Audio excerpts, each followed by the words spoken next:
Magandang araw muli mga ate at mga kuya. Welcome po sa akin channel, ang Kuya ng Dinghen. Ang pagninilayan natin ngayon ay mula sa sulat ni San Pablo sa mga taga-Hebreo, chapter 13, verses 20 to 21. Ang Diyos na pinagmumulan ng kapayapaan ang siyang muling bumuhay sa ating Panginoong Hesus, na naging dakilang pastol ng mga tupa dahil sa kanyang dugo at nagpatibay sa walang hanggang tipan. Naway ipagkaloob niya sa inyo ang lahat ng kailangan ninyo upang maisagawa ang kanyang kalooban. At sa pamamagitan ni Jesucristo ay gawin niya sa atin ang nakalulugod sa Kanya. Papuri nawa si Kristo magpakailanman. Amen. Ang salita ng Diyos. Salamat sa Diyos. Napakagandang pagnilayan ito. Ang napili ko dito yung dakilang pastol na marami sa atin, kung titin natin ang kalagayan, maraming tinawag, halos lahat tayo ay tinatawag sa pagpapastol. Kaya lang sa iba't ibang pamamaraan. Sa mga taong simbahan, tinatawag sa larangan ng pagsamba o worship ang titulo ng pagkapari. Nakikiisa tayo sa pagkapari ni Kristo. Ikalawa, tinatawag din tayo bilang sa action, sa social action o social service. Ito naman yung paghahari at paglilingkod. At tinatawag din tayo sa simbahan o sa ibang larangan ng pagtuturo at paghuhubog.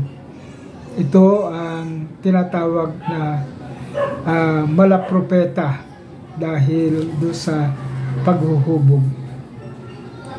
Kung pagninilayan natin ang kahalagahan ng mabuting pastol, si Jesus lang ang pinangalanan na dakilang pastol. Bakit? Dahil maraming tao ang nagpapastol pero hindi dakila. Si Jesus lang ang nagtaglay ng dakila dahil sa kanyang dugo na nagpatibay ng walang hanggang tipan. Ang dugo ng paglilingkod, ang dugo ng relasyon sa mga tao.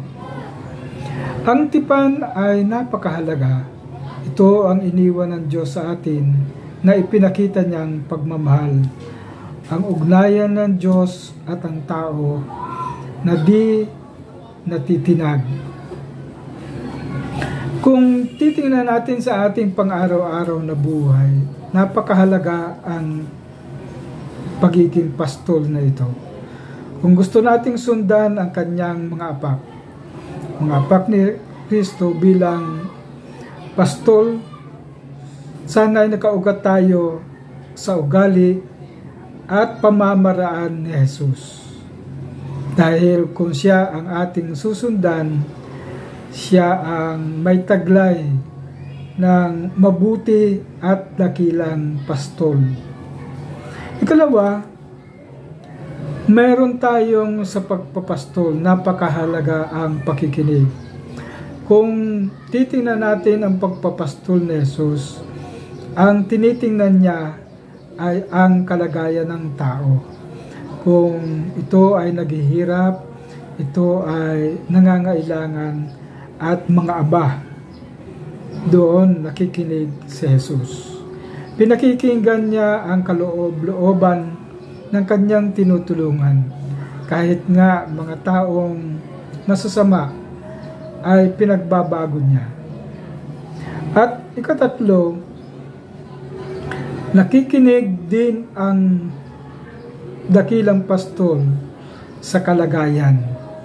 Hindi lamang sa individual, kundi sa kalagayan ng komunidad. Ang pakikinig na ito ay napakahalaga dahil kuminsan ang pakikinig ay merong twist, merong hindi magandang pakikinig.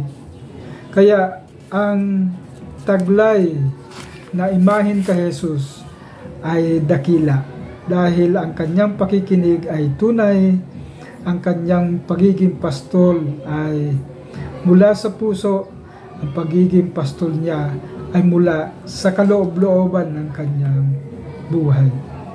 At katulad nga ng sinabi kanina na ang kanyang dugo, ang kanyang katawan ang nagbigay sa atin ng lakas upang patuloy tayong magpagtipan sa Kanya.